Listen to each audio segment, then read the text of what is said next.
Hi hello friends, ಎಲ್ಲರೂ ಹೇಗಿದ್ದೀರಾ? ಚೆನ್ನಾಗಿದ್ದೀರಾ ಅಂತ ಭಾವಿಸ್ತಾ ಇದ್ದೀನಿ. ನಂಗೆ ಸ್ವಲ್ಪ ಕೋಲ್ಡ್ ಆಗಿದೆ. ಮಾತೇನಾದರೂ ಅಲ್ಲಿ ಇಲ್ಲಿ ತಪ್ಪಾಗಿದ್ರೆ ದಯವಿಟ್ಟು ಕ್ಷಮಿಸಿ. ಏನಪ್ಪ ಅಂತಂದರೆ, ನಾನು ಹಿಂದಿನ ವಿಡಿಯೋದಲ್ಲೇ ಹಾಕಿದ್ದೆ, ಭವ್ಯ ಕ್ಯಾಪ್ಟನ್ಸಿ ಮೋಸದ ಕ್ಯಾಪ್ಟನ್ಸಿ ಹಾಕಿದೆ. ಇದು ಅಲ್ಲಿ ಇಲ್ಲಿ ಸುದ್ದಿ ಕೇಳ್ತಿದೆ ಅಂತ. ಇಲ್ಲ, ನೆನ್ನೆ ಎಪಿಸೋಡಲ್ಲಿ ಕನ್ಫರ್ಮ್ ಆಗಿದೆ. ಏನಂತ ಅಂದರೆ, ಬಿಗ್ ಬಾಸ್ ಹೌಸಲ್ಲಿ BB ರೆಸ್ಟೋರೆಂಟ್ ಅಂತ ಟಾಸ್ಕ್ ಕೊಟ್ಟಿದ್ರು ಬಿಗ್ ಬಾಸ್ ಅವರು. ಈ ಟಾಸ್ಕಲ್ಲಿ 29 ಸ್ಟಾರ್ಗಳನ್ನ ಪಡೆದು ಭವ್ಯಗೌಡ ತಂಡ ವಿನ್ ಆಗಿದ್ದಾರೆ. ಭವ್ಯಗೌಡ ತಂಡದಲ್ಲಿ ನಿಮ್ಗೆ ಗೊತ್ತಿದ್ದಂಗೆ ತ್ರಿವಿಕ್ರಮ್, ರಜತ್ ಅಂಡ್ ಧನ್ರಾಜ್, ಮೋಕ್ಷಿತ್ ಅವರಿದ್ರು. ಇವರು ಕ್ಯಾಪ್ಟನ್ಸಿ ಟಾಸ್ಕ್ ಆಡ್ಬೇಕಂತ ಒಂದು ಟಾಸ್ಕ್ ಕೊಡ್ತಾರೆ ಬಿಗ್ ಬಾಸ್ ಅವರು. ಆ ಟಾಸ್ಕಲ್ಲಿ ಏನಂತಂದ್ರೆ, ಸೋಪಿ ನೀರ್ ಮೇಲೆ ಜಾರ್ಕೊಂಡು ಹೋಗಿ ಅವ್ರು ಹೇಳಿದ್ದ ನಂಬರಿನ ಗೊಂಚಲ ಬಾಲ್ಗಳನ್ನ ತಗೊಂಡು ಎಷ್ಟು ಅವ್ರ ಕೈಗೆ ಸಿಗುತ್ತೋ ಅಷ್ಟೇ ಬಾಲಲ್ಲಿ ಅವ್ರು ಹೇಳಿರೋ ಬ್ಯಾಸ್ಕೆಟ್ ಒಳಗೆ ಹಾಕ್ಬೇಕು ಅನ್ನೋದು ಇತ್ತು ಟಾರ್ಗೆಟ್. ಹೀಗೆ ಎಲ್ಲರೂ 5 ಜನನು ಸಾಲ ನಿಂತ್ಕೊಂಡು ಓಡ್ತಾರೆ. ಕೆಲವರು ಸೋಪಿ ನೀರಿಂದಾಗಿ ಜಾರ್ತಾರೆ. ತ್ರಿವಿಕ್ರಮ್ ಅವ್ರು ಫಸ್ಟ್ ಬಂದು 9ನೇ ನಂಬರ್ ಬಾಲ್ ಹೇಳಿದ್ರು ಬಿಗ್ ಬಾಸ್ ಅವರು. ಆ ಗೊಂಚಲು ಕಿತ್ಕೊಂಡು ತ್ರಿವಿಕ್ರಮ್ ಅವ್ರಿಗೆ 4 ಬಾಲ್ ಸಿಗುತ್ತೆ. ಎಲ್ಲರಿಗೆ ಒಂದೆರಡು ಮೂರು ಆ ಥರ ಸಿಗ್ತಾ ಇರುತ್ತೆ. ಬಟ್ ಭವ್ಯಗೌಡ, ಮೋಕ್ಷಿತ್ ಅವ್ರಿಗೆ ಸಿಗ್ತಾ ಇರಲ್ಲ. ಬಟ್ ಜಾರು ಬಿದ್ದಾಗ ಬೇರೆ ಗೊಂಚಲಿಂದ ಬಿದ್ದಂತ ಬಾಲ್ನ ಭವ್ಯ ಅವ್ರು ತಗೊಂಡಿದ್ದಾರೆ ಅಂತ ಇಲ್ಲಿ ಹೇಳಲಾಗ್ತಾ ಇದೆ. ಅದನ್ನ ರಜತ್ ಅವ್ರು ನೋಡಿದ್ದಾರೆ. ರಜತ್ ಅವ್ರು ನೋಡಿ ಏನ್ ಭವ್ಯ ಅಂತ ಕೇಳಿದಕ್ಕೆ, ಭವ್ಯಗೌಡ ನೀನ್ ಪಾಡಿ ನೀನು ಹೋಗಿ ಅಂತ ಹೇಳಿದ್ರು ಅಂತ ಹೇಳಿ ಅವರು ಆ ಬಾಲ್ನ ತಗೊಂಬಂದು ತ್ರಿವಿಕ್ರಮ್ ಅವ್ರಿಗೆ ಹಾಕಿ ಅವರು ಔಟ್ ಆದ್ರು ಅಂತ ಇಲ್ಲಿ ಹೇಳ್ತಾ ಇದ್ದಾರೆ. ಲಾಸ್ಟಿಗೆ ಚೈತ್ರ ಕುಂದಾಪುರ ಅವರು, ನಮಗೆ ಈಗಿನ ಮಾಹಿತಿ ಪ್ರಕಾರ ವೋಟ್ಲೈನ್ಗಳು ಈ ವಾರ ಓಪನ್ ಆಗಿದೆ. ಇದರಲ್ಲಿ ಯಾರು ತುಂಬಾ ಹೆಚ್ಚು ವೋಟ್ಗಳನ್ನ ಪಡೆದು ಮೊದಲನೇ ಸ್ಥಾನದಲ್ಲಿದ್ದಾರೆ ಅಂದ್ರೆ, ಹನುಮಂತ್ ಅವರು ಮೊದಲನೇ ಸ್ಥಾನದಲ್ಲಿದ್ದಾರೆ. 2ನೇ ಸ್ಥಾನದಲ್ಲಿ ತ್ರಿವಿಕ್ರಮ್ ಇದ್ದಾರೆ. 3ನೇ ಸ್ಥಾನದಲ್ಲಿ ರಜತ್ ಇದ್ದಾರೆ. ಇನ್ನು 4ನೇ ಸ್ಥಾನದಲ್ಲಿ ಬಂದ್ರೆ ಉಗ್ರ ಮಂಜು ಇದ್ದಾರೆ. 5ನೇ ಸ್ಥಾನದಲ್ಲಿ ಬಂದ್ರೆ ಸ್ಟಾರ್ಗಳನ್ನ ಗೆದ್ದಿದ್ದರಿಂದ ಆ ತಂಡದವ್ರನ್ನೆಲ್ಲರನ್ನು ಕ್ಯಾಪ್ಟನ್ಸಿ ಟಾಸ್ಕ್ಗೆ ಆಯ್ಕೆ ಆಗಿದ್ರು. ಭವ್ಯಗೌಡ ತಂಡದಲ್ಲಿ ನೋಡೋದಾದ್ರೆ ತ್ರಿವಿಕ್ರಮು, ಧನ್ರಾಜು, ಮೋಕ್ಷಿತ ಅಂಡ್ ರಜತ್ ಅವರಿದ್ರು. ಇವ್ರು 5 ಜನಕ್ಕೂ ಬಿಗ್ ಬಾಸ್ ಅವರು ಒಂದು ಕ್ಯಾಪ್ಟನ್ಸಿ ಟಾಸ್ಕ್ ಅನ್ನ ಕೊಡ್ತಾರೆ. ಏನಪ್ಪಾ ಅಂತಂದ್ರೆ, ಸೋಪಿ ನೀರು ಇರುತ್ತೆ, ಅದರಲ್ಲಿ ನಡ್ಕೊಂಡು ಹೋಗ್ಬಿಟ್ಟು ಅವ್ರು ಯಾವ್ದು ಹೇಳ್ತಾರೋ ಆ ಗೊಂಚಲಿನ ಬಾಲ್ನ ಅಂದ್ರೆ 1 2 3 4 5 ಅಂತ 10ವರೆಗೂ ಬಾಲಿನ ಗೊಂಚಲುಗಳು ನೆತ್ತಾಗಿರ್ತಾರೆ. ಯಾವ ನಂಬರ್ ಹೇಳ್ತಾರೋ ಆ ನಂಬರ್ದು ಗೊಂಚಲು ಬಾಲಲ್ಲಿ ಬಾಲ್ ತಗೊಂಡು ಎಷ್ಟು ಬಾಲ್ ಸಿಗುತ್ತೋ ಅದರಲ್ಲೇ ಒಂದು ಬುಟ್ಟಿಗೆ ಬಾಲ್ ಎಸಿಬೇಕು ಅನ್ನೋದು ಇರುತ್ತೆ ಅವ್ರು ಹೇಳಿರೋ ಬುಟ್ಟಿಗೆ. ಆ ಥರ ಮಾಡಿದಾಗ ತ್ರಿವಿಕ್ರಮ್ ಅವ್ರು ಫಸ್ಟ್ ಹೋಗ್ಬಿಟ್ಟು ಎಲ್ಲೂ ಬೀಳ್ದಾನೆ ತ್ರಿವಿಕ್ರಮ್ ಅವ್ರು ಹೋಗ್ಬಿಟ್ಟು ಫಸ್ಟ್ 9 ಗೊಂಚ ಬಾಲ್ನ ಕೀಳ್ತಾರೆ. ಅದ್ರಲ್ಲಿ 4 ಬಾಲ್ ಅವ್ರಿಗೆ ಸಿಗುತ್ತೆ. ಇನ್ನು ಮಿಗ್ದವ್ರಿಗೆಲ್ಲ 2 1 ಸಿಗುತ್ತೆ. ಈ ಕಡೆ ಮೋಕ್ಷಿತ್ ಅವ್ರಿಗೆ, ಭವ್ಯ ಅವ್ರಿಗೆ ಸಿಗ್ತಾ ಇರಲ್ಲ. ಲಾಸ್ಟಿಗೆ ಭವ್ಯರ್ಗೆ ಒಂದು ಬಾಲ್ ಸಿಗುತ್ತೆ. ಅದು ಪಕ್ಕದ ಗೊಂಚಲದಿಂದ ಒಂದು ಬಿದ್ದಿರೋ ಬಾಲ್ನ ಭವ್ಯ ತಗೊಂಡಿದ್ದಾರೆ ಅಂತ ಮೋಕ್ಷಿತ ಅವ್ರು ನೋಡಿದ್ದೀನಿ ಅಂತ ಹೇಳಿದ್ರು.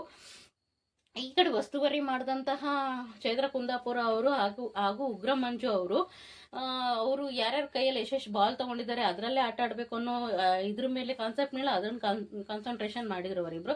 ಸೊ ಭವ್ಯ ಯಾವ ಗೊಂಚಲಿಂದ ಬಾಲ್ ತಗೊಂಡಿದ್ದು ಅಂತ ಅವ್ರು ನೋಡೇ ಇರ್ಲಿಲ್ಲ. ಇದನ್ನ ಯಾರು ರಜತ್ ಅವ್ರು ನೋಡಿದ್ದಾರೆ. ರಜತ್ ಅವ್ರು ನೋಡಿದ ತಕ್ಷಣ ಏನ್ ಭವ್ಯ ಅಂದಿದ್ಕೆ, ನಿಮ್ ಕಡೆ ನೀವು ಹೋಗಿ ರಜತ್ ಅಂತ ಹೇಳಿದ್ದಾರೆ. ಅವ್ರು ಏನೋ ಇಲ್ಲಿ ತಪ್ಪಾಗಿದೆ ಅಂತ ಯಾರು ಹೇಳಲೇ ಇಲ್ಲ. ಮೋಕ್ಷಿತ ಅವ್ರು ನೋಡಿನೂ ಸುಮ್ಮನಾಗಿ ಮೋಕ್ಷಿತ ಅವರು ನೋಡಿದ್ದಾರೆ. ಮೋಕ್ಷಿತ ಅವ್ರನ್ನು ಹೇಳಿಲ್ಲ ಈ ತರ ಅವರು ಬೇರೆ ಗೊಂಚಲಿಂದ ಬಾಲ್ ತಗೊಂಡಿದ್ದಾರೆ ಭವ್ಯಗೌಡ ಅವರು ಅಂತ. ಲಾಸ್ಟ್ಗೆ ಭವ್ಯಗೌಡ ಅವರೇ ಕ್ಯಾಪ್ಟನ್ಸಿ ಟಾಸ್ಕ್ ಗೆದ್ದು ಈ ವಾರದ ಕ್ಯಾಪ್ಟನ್ಸಿ ಮತ್ತೆ ಅಂದ್ರೆ 2ನೇ ಬಾರಿಗೆ ಕ್ಯಾಪ್ಟನ್ ಆಗಿದ್ದಾರೆ ಬಿಗ್ ಬಾಸ್ ಹೌಸ್ಗೆ. ಇದನ್ನ ಮೋಕ್ಷಿತ ಅವರು ಉಗ್ರ ಮಂಜು ಹತ್ರ ಡಿಸ್ಕಸ್ ಮಾಡ್ತಾರೆ. ಆಮೇಲೆ ಭವ್ಯರ ಹತ್ರನೂ ಡಿಸ್ಕಸ್ ಮಾಡ್ತಾರೆ. ಭವ್ಯರ್ಗೆ ಗೊತ್ತಿಲ್ಲ ಅದು ಯಾವ ಗೊಂಚಲಿಂದ ಎಲ್ಲಿಂದ ಬಿತ್ತೋ ಗೊತ್ತಿಲ್ಲ, ಒಟ್ನ ನಾನು ಬಾಲ್ ಸಿಕ್ತು, ನಾನು ಆಡಿ ನಾನು ಗೆದ್ದಿದ್ದೀನಿ ಅಂತಾನೆ ಹೇಳ್ತಾರೆ ಭವ್ಯಗೌಡ ಅವರು. ಆಮೇಲೆ ಮತ್ತೆ ರಜತ್ ಹತ್ರ ತ್ರಿವಿಕ್ರಮ್ ಅವ್ರು ಕೇಳ್ತಾರೆ. ರಜತ್ ಅವ್ರು ಹೇಳ್ತಾರೆ, ಹೌದು ಅವಳು ಬೇರೆ ಗೊಂಚಲಿಂದ ಬಾಲ್ ಎತ್ಕೊಂಡಿದ್ದು ನಾನು ಕೇಳ್ದೆ, ಅವಳು ನೀವು ಹೋಗಿ ರಜತ್ ಅಂತ ಹೇಳಿದ್ಲು, ನಾವು ಹೋದ್ವಿ ಅಂತ ಹೇಳ್ತಾ ಇದ್ಲು. ತ್ರಿವಿಕ್ರಮ್ ಅದನ್ನ ಬಂದು ಭವ್ಯ ಹತ್ರ ಕೇಳಿದ್ರು, ಇದು ನಿಜನಾ, ನೀನ್ ಮಾಡಿರೋದು ಬೇರೆ ಗೊಂಚಲಿಂದ ಬಾಲ್ ತಗೊಂಡಿದ್ ನಿಜನಾ ಅಂತ. ಅವಳು ಇಲ್ಲ, ಅವ್ರು ನಾನು ರಜತ್ ಅವ್ರಿಗೆ ಹೋಗಿ ಅಂತ ಹೇಳಲಿಲ್ಲ, ಇಲ್ಲ ನೀವು ಹೋಗಿ ರಜತ್ ಅಂತ ಹೇಳ್ದೆ, ಏನಾರು ಅಕಸ್ಮಾತ್ ಇದು ಕಿಚನ ಪಂಚಾಯತಿಲಿ ಮ್ಯಾಟ್ರ್ ಬಂದ್ರೆ ಕೊಡ್ತೀನಿ ಅಂತ ಹೇಳಿದ್ರು. ಇದೇ ತರ ಹೋದ್ ಸೀಸನ್ ಅಂದ್ರೆ ಬಿಗ್ ಬಾಸ್ 10 ಅಲ್ಲಿ ಕೂಡ ವರ್ತೂರು ಸಂತೋಷ್ ಅವರು ಈ ತರ ಮಾಡಿದ್ರು ಬಿಗ್ ಬಾಸ್ ಟಾಸ್ಕ್ ನ. ಅವ್ರಿಗೆ ಏನು ಕುರ್ಚಿಯಲ್ಲಿ ಕುತ್ಕೊಂಡು ಇಷ್ಟು ನಿಮಿಷ ಅಂತ ಎಣಿಸ್ಬೇಕಂತ ಇರುತ್ತೆ. ಅವಾಗ ವಿನಯ್ ಗೌಡ ಅವರು ಅವ್ರಿಗೆ ಸಹಾಯ ಮಾಡಿದ್ರು. ಸೊ ಅದನ್ನ ಕಿಚನ ಪಂಚಾಯಿತಿಯಲ್ಲಿ ಮಾತಾಡಿ, ಸುದೀಪ್ ಅವರು ನೀವು ಮಾಡಿ ತಪ್ಪು, ನೀವು ಮೋಸದಿಂದ ಕ್ಯಾಪ್ಟನ್ ಆಗಿದ್ದೀರಾ ಅಂತ ಹೇಳಿ ಕ್ಯಾಪ್ಟನ್ ರೂಮ್ಗೆ ಬೀಗ ಹಾಕ್ಸಿದ್ರು. ಅದೇ ರೀತಿ ಈ ಸೀಸನ್ ಅಲ್ಲಿ ಕೂಡ ಆಗಿದೆ. ನೋಡ್ಬೇಕು ಕಿಚನ ಪಂಚಾಯಿತಿಯಲ್ಲಿ ಸುದೀಪ್ ಅವ್ರು ಯಾವ ನಿರ್ಧಾರ ತಗೊಂತಾರೆ, ಈ ಮೋಸದ ಆಟಕ್ಕೆ ಯಾವ ತಗೊಂತಾರೆ ಅಂತೂ ಅವ್ರು ಕ್ವಶನ್ ಮಾಡೇ ಮಾಡ್ತಾರೆ. ಸುದೀಪ್ ಅವರು ಇದ್ ಮಾಡೋದಿಲ್ಲ. ಈಗ ಈ ಪ್ರೊಮೋ ನೋಡೋದಾದ್ರೆ ಸುದೀಪ್ ಅವರು ಆಲ್ರೆಡಿ ಕ್ವಶನ್ ಮಾಡಿದ್ದಾರೆ ಭವ್ಯಗೌಡ ಅವ್ರಿಗೆ, ರಜತ್ ಅವ್ರಿಗೆ, ಮೋಕ್ಷಿತ್ ಅವ್ರಿಗೆ ಕೇಳಿದ್ದಾರೆ. ರಜತ್ ಅವ್ರೆ, ಮೋಕ್ಷಿತ್ ಅವ್ರೆ, ನೀವು ನೋಡಿದ್ದು ಯಾಕೆ ಸುಮ್ಮನಾದ್ರಿ? ಇದೇ ಎಲ್ಲರ ಹತ್ರ ಪ್ರಾಬ್ಲಮ್. ನೀವು ನೋಡಿದಿರ ಅವ್ರು ಬೇರೆ ಗುಂಚಲದ ಬಾಲ್ ತಗೊಂಡಿದಾರೆ ಅಂದ್ರೆ ತಪ್ಪು. ನೀವ್ ಯಾಕೆ ಅವಾಗಲೇ ವಾಯ್ಸ್ ರೈಸ್ ಮಾಡಿಲ್ಲ, ಯಾಕೆ ನೀವು ಸ್ಟ್ಯಾಂಡ್ ತಗೊಂಡಿಲ್ಲ ಅಂತ ಕೇಳ್ತಾರೆ. ಆಗ ರಜತ್ ಅವರು ಉಸ್ತುವಾರಿಗಳೇ ಸುಮ್ಮನೆ ಇರಬೇಕಾದ್ರೆ ನಾವ್ ಯಾಕೆ ಮಾತಾಡಬೇಕು ಅಂತ ಹೇಳ್ತಾರೆ. ಅವರು ಉಸ್ತುವಾರಿಗಳು ಏನು ಮಾತಾಡ್ಲಿಲ್ಲ, ನಾವೇನು ಮಾತಾಡ್ಬೇಕಿತ್ತು ಅಂತ ಮೋಕ್ಷಿತ್ ಅವ್ರು ಹೇಳ್ತಾರೆ. ಅವಾಗ ಮಂಜು ಮತ್ತೆ ಚೈತ್ರ ಕುಂದಾಪುರ ಅವ್ರು ಏನ್ ಹೇಳ್ತಾರೆ, ಇಲ್ಲ ನಾವು ಯಾರ್ಯಾರ ಬಾಲ್ ಎಷ್ಟೆಷ್ಟು ತಗೊಂಡಿದ್ರು, ಆ ಬಾಲಲ್ಲೇ ಅವ್ರು ಆಟ ಆಡ್ಬೇಕು, ಆ ಬಾಲಲ್ಲೇ ಅವ್ರು ಇದಾಕ್ಬೇಕು ಅಂತ ಇತ್ತು. ಅದಕ್ಕೆ ನಾವಿಬ್ರು ಅದ್ರ ಮೇಲೆ ಕಾನ್ಸಂಟ್ರೇಷನ್ ಮಾಡ್ತಾ ಇದ್ವಿ, ನಾವು ನೋಡಿಲ್ಲ, ನೋಡಿ ಅವ್ರು ಹೇಳ್ಬೇಕಿತ್ತು, ಯಾಕೆ ಬಿಟ್ಕೊಟ್ರು ಅಂತಾನೆ ಅವರಿಬ್ರು ವಾದ ಮಾಡ್ತಾರೆ. ರಜತ್ಗೆ ನಮ್ ತಂಡದ ಭವ್ಯ ತಾನೇ ಗೆದ್ದೋಳೋದು, ಆಟ ಆಡೋದು ಅಂತೇಳಿ ನಾನು ಬಿಟ್ಕೊಟ್ಟೆ ಅಂತಾನು ಹೇಳ್ತಾರೆ. ಇದರಿಂದ ಕೋಪಗೊಳ್ತಾರೆ. ಗಿಚ್ಚ ಸರಿಯಾಗಿ ಕ್ಲಾಸ್ ತಗೊಂತಾರೆ. ಆವಾಗ ರಜತ್ ಅವರು ಬಂದ್ಬಿಟ್ಟು ಚೈತ್ರ ಕುಂದಾಪುರ ಅವ್ರ ಹತ್ರ ಜಗಳ ಮಾಡ್ತಾರೆ. ನೀವು ಉಸ್ತುವಾರಿನೂ ಕರೆಕ್ಟಾಗಿ ಮಾಡಿಲ್ಲ ಅಂದ್ಮೇಲೆ ನೀನು ಯಾಕಮ್ಮ ಬರ್ತೀಯ, ಮನೆಗೆ ಹೋಗ್ಬಿಡು, ಹಂಗೆ ಹಿಂಗೆ ಅಂತ ಮಾತಿಗೆ ಬೆಳೆದು ಚೈತ್ರ ಕುಂದಾಪುರ ಅವರು ಹೋಗೆಲ್ಲೇ ಅನ್ನೋವರೆಗೂ ತಾರಕಕ್ಕೇರಿದ್ದೀವಿ ಜಗಳ. ನೋಡ್ಬೇಕು, ಕಿಚನ ಪಂಚಾಯತಿ ದಿನಾನೇ ಇವರು ಜಗಳ ಸ್ಟಾರ್ಟ್ ಮಾಡ್ಕೊಂಡ್ರೆ ಕಿಚನ್ಗೆ ಬೇಜಾರಾಗೇ ಆಗುತ್ತೆ.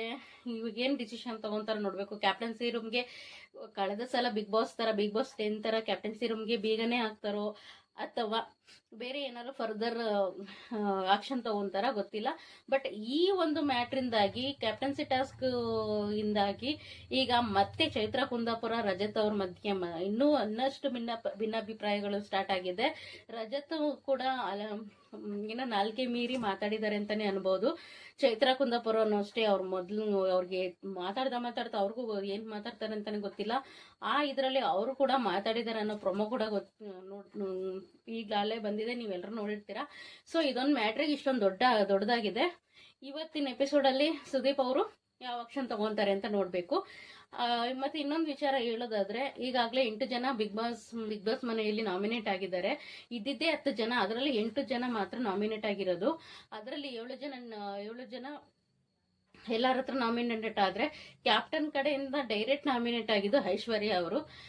ಒಬ್ರು ಐಶ್ವರ್ಯ ಒಂದಾದ್ರೆ, ಇನ್ ತ್ರಿವಿಕ್ರಮ್, ಹನುಮಂತು, ಉಗ್ರ ಮಂಜು, ಗೌತಮಿ, ಮೋಕ್ಷಿತಾ, ಧನ್ರಾಜ್, ಚೈತ್ರ ಕುಂದಾಪುರ ಅವರು ಟೋಟಲ್ ಆಗಿ 8 ಜನ ನಾಮಿನೇಟ್ ಆಗಿದ್ದಾರೆ ಈ ವಾರದ್ದು ನಾವು ವೋಟಿಂಗ್ ಲೈನ್ಸ್ ನೋಡೋದಾದ್ರೆ, ಹನುಮಂತ್ ಅವರು ಫಸ್ಟ್ ಸ್ಥಾನದಲ್ಲಿದ್ದಾರೆ. ಎಲ್ಲರಿಗಿಂತ ಹೆಚ್ಚು ಓಟ್ ಪಡೆದಿರೋದು ಹನುಮಂತ್ ಅವರು.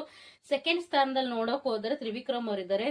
3ನೇ ಸ್ಥಾನದಲ್ಲಿ ನೋಡೋದಾದ್ರೆ ರಜತ್ ಅವರಿದ್ದಾರೆ, ಅವರಿದ್ದಾರೆ. ಈಗ ಡೇಂಜರ್ ಝೋನ್ ಅಲ್ಲಿ ಇದ್ದಾರೆ ಅಂತ ನೋಡಕ್ ಹೋದ್ರೆ ಗೌತಮಿ, ಐಶ್ವರ್ಯ ಅಂಡ್ ಧನ್ರಾಜ್, ಈ 3 ಜನನು ಡೇಂಜರ್ ಝೋನ್ ಅಲ್ಲಿ ಇದ್ದಾರೆ.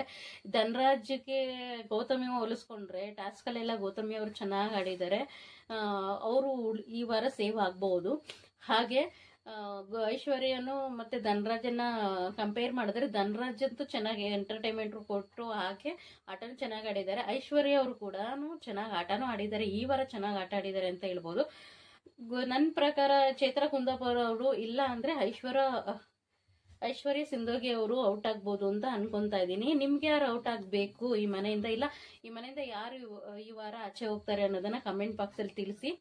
ಹೀಗೆ ಹೆಚ್ಚಿನ ಮಾಹಿತಿಗಾಗಿ ನಮ್ಮ ಚಾನಲ್ನ ವಿಸಿಟ್ ಮಾಡಿ, ಲೈಕ್ ಮಾಡಿ, ಕಮೆಂಟ್ ಮಾಡಿ, ಶೇರ್ ಮಾಡಿ. ಸಬ್ಸ್ಕ್ರೈಬ್ ಆಗಿನೂ ಯಾರು ನಮ್ಮ ಚಾನಲ್ನ ಸಬ್ಸ್ಕ್ರೈಬ್ ಆಗಿಲ್ಲ, ಸಬ್ಸ್ಕ್ರೈಬ್ ಆಗಿ ಪಕ್ಕದಲ್ಲಿರೋ ಬೆಲ್ ಐಕಾನ್ನ ಕ್ಲಿಕ್ ಮಾಡಿ. Thank you so much.